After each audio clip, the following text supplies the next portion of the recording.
Welcome to my channel Knowledge Alley. YouTube এটো মোৰ প্ৰথম ভিডিঅ' হয় আৰু আজি ভিডিঅ'টোত মই আলোচনা কৰিবলৈ ওলাইছো নলবাৰী চহৰৰ হিষ্ট্ৰীৰ ওপৰত। হিষ্ট্ৰী বুলি ক'লে ঠিক নহ'ব, অলপ জিঅ'গ্ৰাফিকেল হিষ্ট্ৰীৰ বিষয়। মানে ধৰক নলবাৰী এটা সময়ত কেনেকুৱা আছিল, নলবাৰীৰ নামটো নলবাৰী কেনেকৈ হ'ল, সো তেনেকুৱা কথা অলপ আলোচনা কৰিবলৈ গৈছে। বহুত সংখ্যক লোকে হয়তো জানিবও পাৰে বা নাজানিবও পাৰে। সো উইদাউট ৱেষ্টিং এনি মোৰ টাইম মই ভিডিঅ'টো ষ্টাৰ্ট।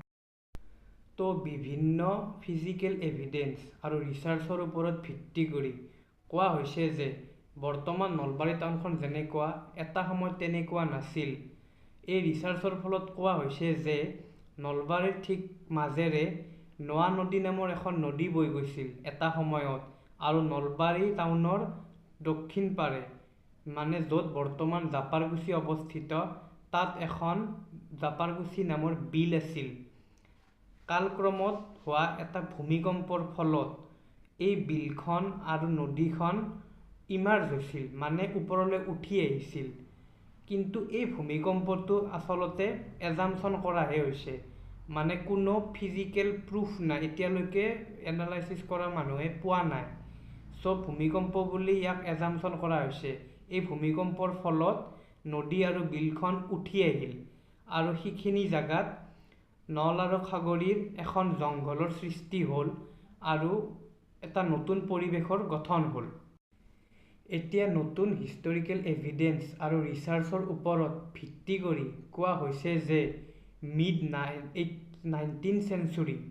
19th চেঞ্চুৰীৰ কালচোৱাত ভূটান হিলছৰ তলত যিখিনি লোকেল মানুহ আছিল সেইখিনিৰ ওপৰত ভুটীয়া মানুহে বহুত অত্যাচাৰ চলাইছিল, যাৰ ফলত লোকেল মানুহখিনি সেই ঠাই এৰি এই নলখাগৰি থকা ঠাইখিনিলৈ পলাই আহিবলৈ বাধ্য হৈছিল।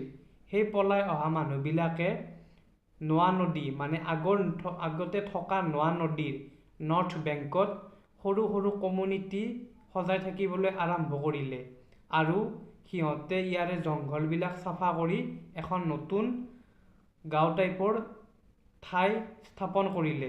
পিছত 1846 চনত মানে 1846 চনত সিহঁতে বিদ্ৰোহ কৰি এই ভুটীয়া লোকসকলক নিজৰ ঠাইলৈ খেদি পঠিয়ালে আৰু কোৱা হয় যে এই 1846 চনতে নলবাৰীয়ে নিজৰ নামটো পাইছিল। তাৰপিছত চন 1905 মানে 1905 চনত নলবাৰী ৰেলৱে ষ্টেচনটো স্থাপন কৰা হ'ল, যাৰ ফলত নলবাৰীত বেপাৰ বাণিজ্য বৃদ্ধি পালে আৰু বিভিন্ন মানুহে নলবাৰীত থাকিবলৈ ষ্টাৰ্ট কৰিলে।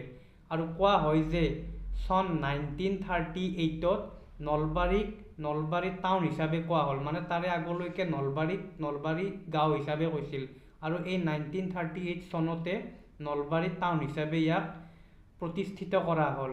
তাৰপিছত কালক্ৰমত ভাৰত স্বাধীন হ'ল আৰু চন 1967 মানে 1967ত নলবাৰীক কামৰূপৰ চাব ডিভিজন হিচাপে দিয়া হ'ল। কামৰূপৰ বহুত চাব ডিভিজন আছিল, তাৰে চাব ডিভিজন হিচাপে নলবাৰীও পৰিল।